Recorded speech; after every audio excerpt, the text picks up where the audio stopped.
Voilà donc bonsoir. Je vous salue dans le nom puissant de Jésus-Christ de Nazareth.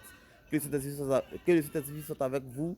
Que le Dieu Tout-Puissant, notre Père Créateur à tous, soit auprès de vous et répond à vos besoins. Il est écrit dans Jean chapitre 11, verset 35 que Jésus pleura. En effet, pourquoi Jésus a pleuré? Jésus a pleuré parce que son meilleur ami, Lazare, était décédé. Alors, il a eu de la compassion pour lui. Donc, à travers ce petit message, Jésus pleura. Deux mots, j'aimerais te dire que Jésus a pleuré pour tes souffrances. Lorsque tu es dans la difficulté, dans les problèmes, dans les soucis, dans les envies, vraiment pas possible, qui surpassent ta personnalité, Jésus pleure pour toi.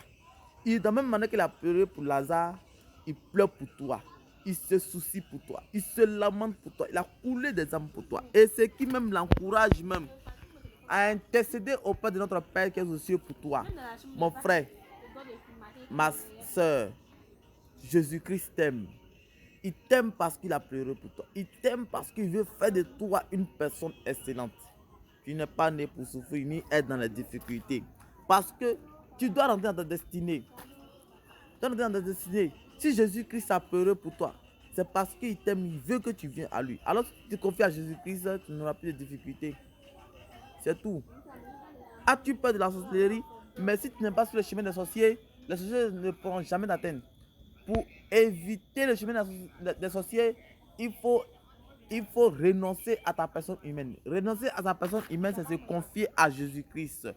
Se confier sa personnalité humaine, son esprit, son âme, ses besoins, tout ce qui nous concerne au Christ Tout-Puissant. Et lorsque nous sommes confiés au Christ Tout-Puissant, nous sommes confiés à l'œuvre de Dieu Tout-Puissant, nous verrons vraiment une excellentité, c'est-à-dire une divinité, c'est-à-dire une dimension supérieure de la connaissance de Dieu.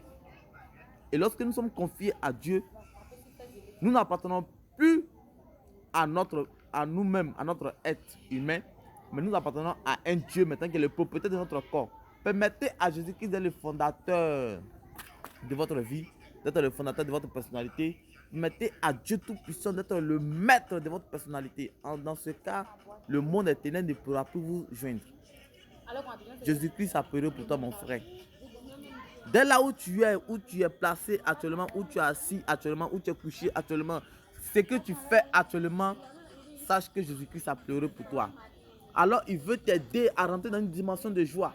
Parce que quand Jésus-Christ a pleuré sur le tombe de Lazare, il a eu de la compassion pour Lazare, il ne s'est pas arrêté là. Il a ressuscité Lazare. Alors si Jésus-Christ a pleuré pour toi, c'est qu'il peut aussi te ressusciter. Ressusciter tes affaires, tes besoins, ton voyage, ton commerce, ton business, tout ce qui t'appartient, Jésus-Christ peut ressusciter ça. Donne ta vie à Jésus-Christ, mon frère. Confie tout à Jésus-Christ. Laisse Dieu être ton propriétaire. Laisse Dieu être ton maître, ton chef. Et laisse Jésus-Christ être le fondement, le fondateur de ta vie. Et tu verras. Shalom, c'était le frère Othniel. Que Dieu vous bénisse. Soyez bénis. Bonne nuit à vous et bonne soirée.